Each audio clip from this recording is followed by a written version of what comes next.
El Mercosur y Canadá vienen avanzando en las negociaciones para la firma de un tratado de libre comercio. La última sesión de trabajo tuvo lugar la semana pasada en Ottawa.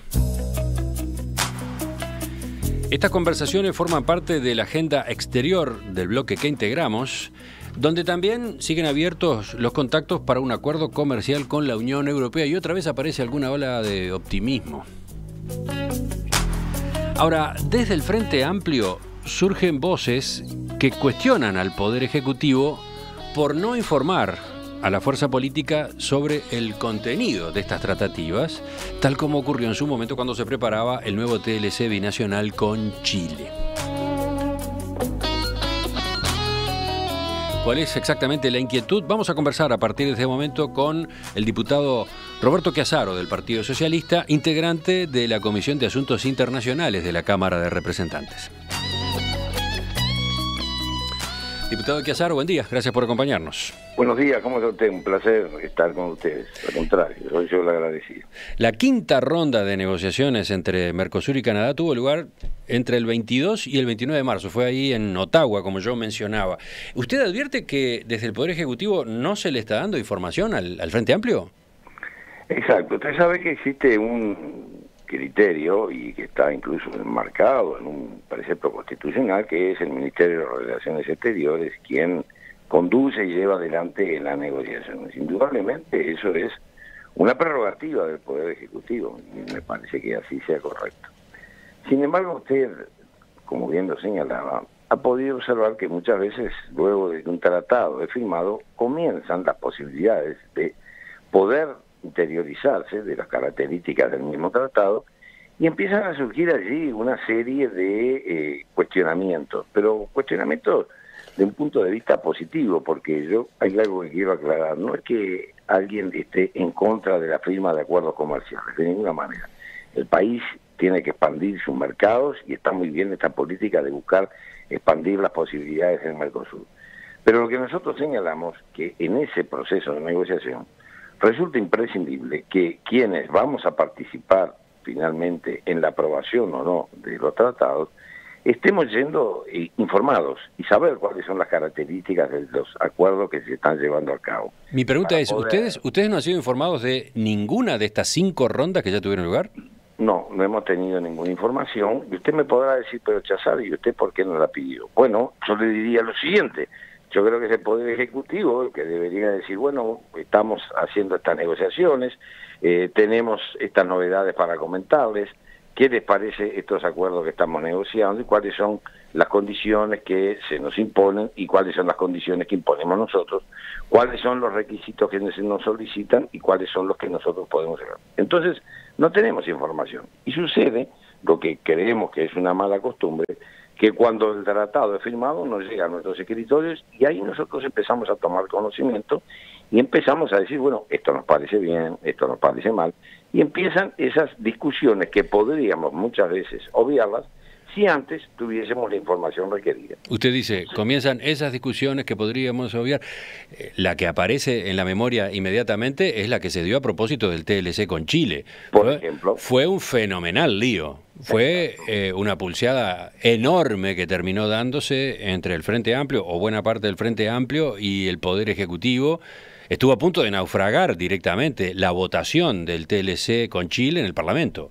Sí, usted lo recuerda bien, en ese sentido lo que usted señala es cierto, y es cierto también que en el Frente Amplio hubo una amplia discusión, como usted señala, en el plenario nacional, e incluso finalmente se nos llevó a cabo un análisis, un estudio de impacto que yo considero que fue insuficiente. Entonces, yo diría, si saben que todo eso va a suceder, que todo eso se va a suceder, bueno, vayamos haciendo y evaluando la posibilidad de ir parcialmente elaborando un estudio de impacto. Queremos saber cuáles son los requisitos que pide Canadá, qué aperturas de mercado eso significa, qué ventajas estamos teniendo nosotros, y sobre esos temas entonces vayámoslo discutiendo, vayámoslo elaborando. Pregunto, ¿la sociedad civil está enterada? ¿Están enterados, por ejemplo, los distintos sectores industriales del país?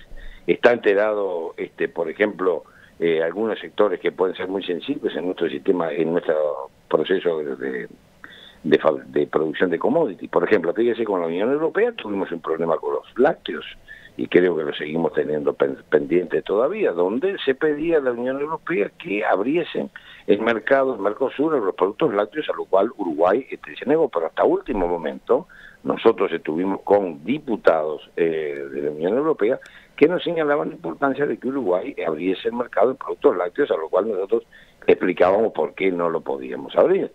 Y les exigíamos mayor apertura en productos agropecuarios y ellos nos decían que no. Genial, es un tiro y aflojo y esto, estoy de acuerdo.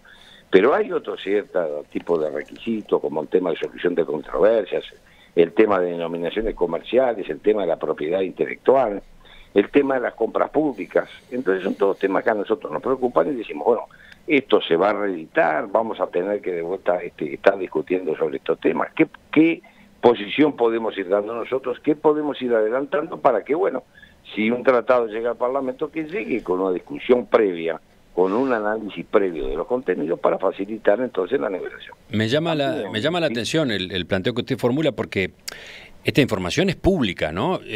Repasando antecedentes, se encontraba que sobre fines de 2018, cuando Argentina asumió la presidencia pro tempore del Mercosur, se anunció que estaba pactada una serie de reuniones con el gobierno de Canadá. Han venido desarrollándose, ya van 5, y además se anticipa la posibilidad de que el texto esté firmado antes de fin de año, incluso, como que se está trabajando de manera rápida, de manera acelerada. Exactamente, y fíjese que también hay negociaciones avanzadas, que es un mercado muy importante para Uruguay, con Corea del Sur, y también estamos en esta misma situación, en la cual yo creo que es muy importante que los parlamentarios estemos informados, y la verdad no tenemos información. Es cierto que en alguna oportunidad hemos ido personalmente, yo fui a hablar con la encargada de comercio del Mercosur, a la Cancillería, y se me dio una información en su momento sobre la marcha de las negociaciones con la Unión Europea. Pero no es ese el mecanismo. Yo creo que deberíamos tener institucionalizado un mecanismo por el cual el Ministerio, en la medida que va avanzando, nos vaya brindando esa información. Una precisión. ¿Usted hace este planteo a título personal, a título Partido Socialista, a título Frente Amplio o a título Comisión de Relaciones Exteriores de la Cámara? Este planteo yo lo estoy haciendo hoy a título individual porque, como usted bien sabe, en estos temas es un tema que a mí me interesa mucho, pero sé que lo que estoy diciendo, con lo que yo estoy diciendo, estoy representando a mucha gente que está pensando como yo y que siempre, como usted bien lo sabe, y usted lo detallaba con el tema del Tratado de Chile, que siempre tenemos la misma inquietud, que nos enteramos a último momento. Yo, por supuesto, este tema que ahora con esta entrevista que estoy teniendo con usted, y que reitero el agradecimiento, adquiere carácter público, yo lo voy a plantear en la comisión para pedir formalmente, ¿verdad?, que se nos adelante esa información. Hay una resistencia siempre del Ministerio, y yo entiendo esa resistencia, que dice, bueno, hay detalles de la negociación que no se pueden revelar públicamente. Bueno, uno no quiere los detalles, por ejemplo, si estamos negociando cuotas de carne, cuánto es la cuota, si es más o es menos, pero por lo menos que nos digan, vamos a negociar cuotas. Entonces no es un tratado de libre comercio, estamos negociando cuotas, perfecto, pues un punto muy importante para saberlo, porque si a mí me otorgan cuotas, entonces yo debería otorgar cuotas también cuando yo hago la apertura. No sé si me explico. El concepto de la negociación, de qué forma se está llevando a cabo, es algo que nosotros creo que podríamos tenerlo para dar nuestros puntos de vista. ¿Hay antecedentes de proceder en este sentido en negociaciones de acuerdos internacionales? Se lo consulto porque yo recuerdo una serie de notas que hicimos mientras estaba planteada aquella polémica por el TLC con Chile, incluso con exfuncionarios del gobierno chileno, y aparecían sobre la mesa distintas escuelas en esta materia en el mundo, ¿no? Algunas de ellas, efectivamente, ponen mucho cuidado en que en el transcurso de las negociaciones vaya habiendo información, incluso vaya habiendo intercambio con los agentes involucrados, ya sea empresas, organizaciones de la sociedad civil y por supuesto también legisladores. Pero en el caso uruguayo, ¿qué se ha hecho hasta ahora? Miren, yo le voy a ser franco, cuando se estuvo negociando el tratado con la Unión Europea, hubo conversaciones, así me lo hicieron saber en el Ministerio, con algunos sectores industriales, especialmente, que podrían ser afectados. y se conversó con ellos. Pero vuelvo a repetir que no es algo que esté institucionalizado. Yo lo que pretendo, o que creo que debería existir, porque creo que le hace bien a la nación en su conjunto, es el hecho de que haya un proceso institucionalizado, en el que tanto los sectores políticos, de todo el espectro político, como la sociedad civil, como aquellos elementos vinculados a la producción del país, que pueden ser eventualmente afectados o pueden ser beneficiados por un tratado, bueno, que se vayan teniendo una noción, por lo menos, bastante acabada, de cuál es la negociación y cuáles son los tópicos que se están negociando. Lo escucho hacer el planteo y noto un tono cuidadoso de su parte, un tono mesurado. Le voy a decir por qué. ¿Sabe por qué anoto esto? Porque estoy pensando... Estoy haciendo memoria a propósito de una declaración que aprobó el Plenario Nacional del Frente Amplio cuando discutió el tema del TLC con Chile, cuando lo terminó laudando, en la que recuerdo que se establecía una serie de condiciones para el futuro en nuevas tratativas de este tipo. Algunas de ellas muy exigentes a propósito de qué tipo de cláusulas se aceptaría y qué tipo de cláusulas no, etcétera. ¿Usted no está invocando ese documento? No, no lo estoy invocando porque tengo que decirle lo siguiente. Esas cláusulas, así con la precisión que usted señala, eran extensivas hasta este periodo de gobierno. Si usted recuerda, hubo dos etapas. Entonces, como este periodo de gobierno está a punto de concluirse, uno piensa en perspectiva, ¿verdad? Si este tratado va a ser firmado antes de fin de año, bueno, esas condiciones que usted señala van a tener que ser respetadas porque fue así pactado hasta el año 2020. Pero si fuese para negociaciones para el futuro, en el programa del Frente Amplio, si usted no analiza Cortero, va a ver que esas frases no están. Hay una serie de consideraciones y habla de un panorama mucho más abierto. Ajá. Y aparte le voy a ser franco. Entonces usted no está estribando en aquellos reclamos, en aquellas exigencias que planteaba el Plenario Nacional del Frente Amplio. Usted dice como para el futuro el propio Frente Amplio ahora maneja criterios más flexibles, usted hace simplemente un llamado a que haya contactos, a que haya intercambio. Pero porque sabe lo que sucede, que yo considero que el conflicto nunca es bueno para solucionar los temas. Es mejor que no se lleguen a situaciones de conflicto o no se lleguen a situaciones de tensión, y es mucho más positivo que se pueda ir dialogando con la debida anticipación, para que el gobierno sepa dónde puede haber oposición y para que el gobierno sepa dónde hay aceptación. Entonces, eso se logra a través del diálogo, eso se logra a través del intercambio de información. Entonces, le vuelvo a repetir, hasta el 2020 hay una normativa bastante exigente, como usted señala, que llegado el caso, si se va a firmar antes del 2020, nosotros decimos, señores, ustedes firmaron esto, pero había dentro del Frente Amplio determinados requisitos. ¿Se cumplió con ellos, sí o no?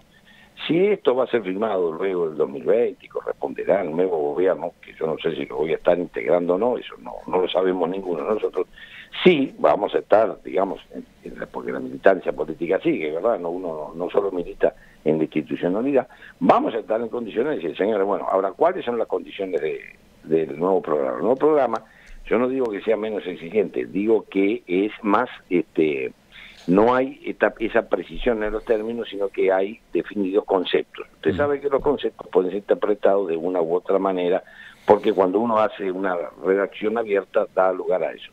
Pero lo cual no impide de que pueda haber requerimientos, y entonces lo que decimos es, vamos a hacer las cosas bien, vamos a no tener conflicto, vamos a tener diálogo, no sería lo mejor poder discutir positivamente. Y aparte, ¿sabe qué? Perdón que lo interrumpí. Es bueno entender que también puede haber aportes desde la sociedad civil, desde la política, que pueden mejorar la calidad del tratado. A eso me refiero yo. ¿Usted hace este llamado públicamente? ¿Lo va a hacer también formalmente desde la comisión? Yo voy a plantear este tema en la comisión, diciendo de que Uruguay y el Mercosur están avanzando en distintas negociaciones y que nos parece que lo más correcto sería instrumentar un mecanismo para que haya un diálogo más fluido, pero de forma institucional. Se empieza a negociar un tratado y decir, los objetivos que tenemos son tales y cuales, y luego poder ir haciendo alguna evaluación, ¿vale? Bimestral, trimestral, o en la medida que hay rondas de negociación, que el Ministerio diga, bueno, se estuvo negociando en esta ronda, tuvimos tales avances, tenemos tales retrocesos. Fíjense que nosotros, en la negociación con Europa, nos enterábamos por voceros europeos de qué era lo que estaba sucediendo. Así nos decían, mira, se está negociando esto, se quiere dar una cuota en el sector. Entonces creo que no está bueno eso, no está bueno. Creo que es mucho mejor hablar directamente con nuestros negociadores e ir intercambiando información, profundizándola y tratando de mejorar, ¿verdad?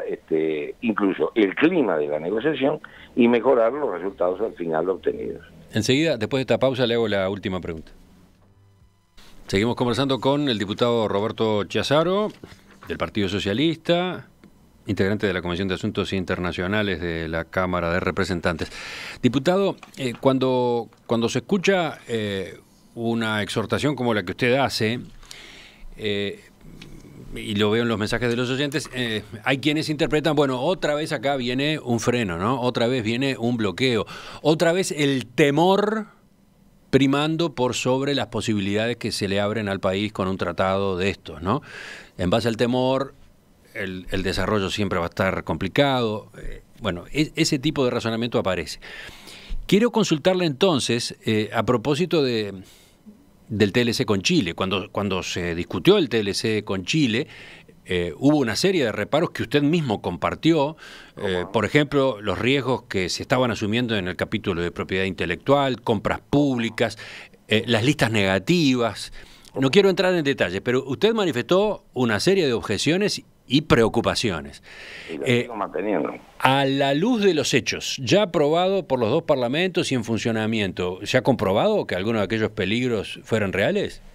Mire, vamos por parte. Como usted bien sabe, nosotros el intercambio comercial que tenemos con Chile es un intercambio comercial que no es elevado, por lo tanto no afecta mucho a la balanza comercial uruguaya el intercambio comercial que tenemos con Chile. Lo importante, Cotero, a veces, no es el resultado práctico de un acuerdo, sino el antecedente que se genera. ¿Me explico? Porque yo estoy generando ya con la firma del tratado con Chile una serie de disposiciones de Uruguay a negociar de determinada manera que puede resultar tremendamente perjudicial con otro, digamos, tipo de país o acuerdo que yo lleve adelante con otro tipo de país, que cuando yo vaya a negociar me pueda reclamar, pero como usted ahora no me da lo que le entregó a Chile, entonces ¿dónde está aquello, la cláusula de la nación más favorecida? Que muchas veces usted sabe que eso se negocia en los acuerdos comerciales. Entonces tenemos que tener mucha precaución cuando estamos negociando, no solo por la negociación en sí, sino por lo que puede derivar en futuras negociaciones que me están condicionando. Cláusulas que se firmaron en ese tratado no son buena cosa. El tema de la propiedad intelectual es algo muy delicado y el tema de las compras públicas, Cotero, es algo clave para el desarrollo de los países. La gente a veces no lo entiende, dice, pero ¿por qué insisten tanto con las compras públicas? Insistimos con las compras públicas porque usted, que es un hombre muy informado, sabe bien que las compras públicas son un motor del desarrollo de los países increíble. Países como Corea, países como Finlandia, en base al criterio de la compra pública pudieron desarrollar complejos industriales realmente extraordinarios. Y si nosotros en estos acuerdos comerciales regalamos la compra pública, ¿qué quiere decir? Pongo en igualdad de condiciones al productor del exterior con el productor uruguayo, estoy perjudicando al productor uruguayo que tiene las dificultades inherentes de un pequeño mercado y que en las compras públicas puede tener su desarrollo. Yo, por ejemplo, le digo, nosotros en la Comisión de Cooperativismo estamos tratando de reflotar una ley que pues estuvimos a punto de llevar al Parlamento, pero no encontramos el quórum necesario, que es una ley que trata de reservar para el mercado uruguayo un 30% de las compras públicas, buscando con eso que desarrollar, ¿verdad? Y sobre todo a la economía social. Entonces, yo lo que quiero decir es que no es el temor al comercio, no es el temor a la apertura, es la precaución. Y yo estoy pensando siempre, Cotero, en el trabajo de los uruguayos. El trabajo de los uruguayos para nosotros es muy importante. Nosotros, los Frente Amplista, hemos dicho, creamos 300.000 fuentes de trabajo, pero hemos perdido 40, 50.000. O sea, hay una retracción, porque hay una retracción a nivel mundial. Entonces tenemos que ser muy cuidados y responsables cuando firmamos acuerdos, porque hay una cosa, Cotero, que yo lo digo en todos lados y nadie me lo puede refutar: no existe el libre comercio. No existe, mentira, no existe el libre comercio. El acuerdo con Europa se lo demuestra, las políticas que está llevando adelante Trump lo están demostrando, y entonces lo que hay que hacer cuando uno negocia no es no negociar, es negociar con las precauciones debidas para beneficiar al país y sobre todo para beneficiar a sus trabajadores y a los industriales que arriesgan su capital, que arriesgan sus industrias, y cuando se hace una negociación de este tipo puede ser muy peligroso. Mire, tengo justamente mensajes que van por estos lados que le mencionaba. Gonzalo de Positos dice, el diputado Chiazaro y el oficialismo se han dedicado a demonizar los procesos de negociación por acuerdos de comercio. Me consta que Cancillería actúa con el apoyo y asesoramiento de los sectores productivos. Sí, muchas veces los sectores productivos apoyan y muchas veces los sectores productivos les dicen no. Y cuando le dicen no, por ejemplo, en el caso con Europa, pregúntele a este oyente suyo, que fue que dijo el sector lácteo, que de ninguna manera se podía abrir en la más mínima ventana a una apertura comercial con Europa del sector lácteo, que es un sector que está realmente en peligro. Otro mensaje a los productores cárnicos, si no deseaban una cuota mucho mayor, porque se habla de 99.000 toneladas, pero hay que ver que se reparte entre 4 países y es muy poco lo que le queda a Uruguay. Lo escucho con mucho gusto. Y el otro mensaje que le cito viene de Canadá, justamente. El Leonardo dice, vivo en Canadá, acá con un invierno que dura casi 6 meses, casi todo se importa. El mercado para colocar alimentos es enorme. Por favor, mejor buscar en qué aportar.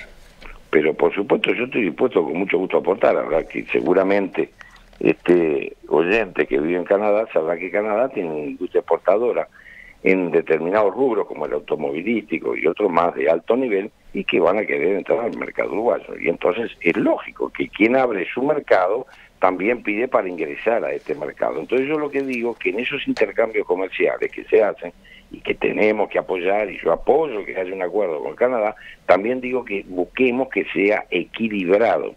Porque existe una cosa que muchas veces, o muchos oyentes no lo saben, existe algo que se llama la simetría comercial. Uruguay es un país que tiene muchas fortalezas, pero también tiene debilidades. Dentro de sus fortalezas, que tenemos una producción agroexportable de muchísima calidad, con certificación, como lo es, por ejemplo, el caso de la producción cárnica. Pero ¿qué sucede? Tenemos poca mercadería, poca diversificación de la oferta exportable. Entonces nosotros estamos muy reducidos en rubros, mientras que la otra oferta de repente es tremendamente diversificada, y nosotros tenemos que ser cuidadosos de cuidar determinados espacios para podernos desarrollar. El desarrollo de Uruguay hoy por hoy está sustentado básicamente en la industria agropecuaria. Es muy importante desarrollar otro tipo de actividades. Tenemos que apostar a la diversificación de la matriz de producción. Y si no cuidamos, ¿verdad?, los accesos que vienen del exterior, no la vamos a poder diversificar. Y todos los que me están oyendo estarán de acuerdo conmigo que no es deseable que Uruguay únicamente maneje una matriz de exportación bastante controlada y limitada. Pasan cosas aparte en el comercio internacional que son muy peligrosas.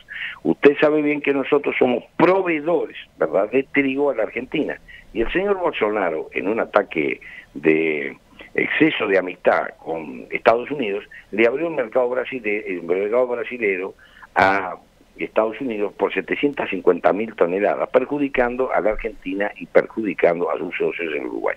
Entonces, cuando todas estas cosas están pasando en el mundo y están habiendo cambios tan violentos, ¿verdad?, es que nosotros decimos, seamos precavidos, y entonces le pedimos a la Cancillería en general, y pedimos en general, que todo este tipo de negociaciones haya mayor participación de la sociedad civil y haya participación de quienes tenemos la responsabilidad de firmar los tratados, y con determinados criterios, tratando de ser muy serios, pero fundamentalmente pensando en el trabajo de los uruguayos. Pensamos en que hay que ser tremendamente cuidadosos cuando asumimos compromisos que luego, una vez adoptados, son muy difíciles de revertir. Diputado Roberto Chiazaro, del Partido Socialista, Comisión de Asuntos Internacionales de la Cámara, le agradezco su participación esta mañana en Perspectiva. Queda el tema abierto, lo retomamos en estos días. Estoy a sus órdenes, es un placer, Cotelo, hablar con usted. Hasta pronto. Hasta pronto.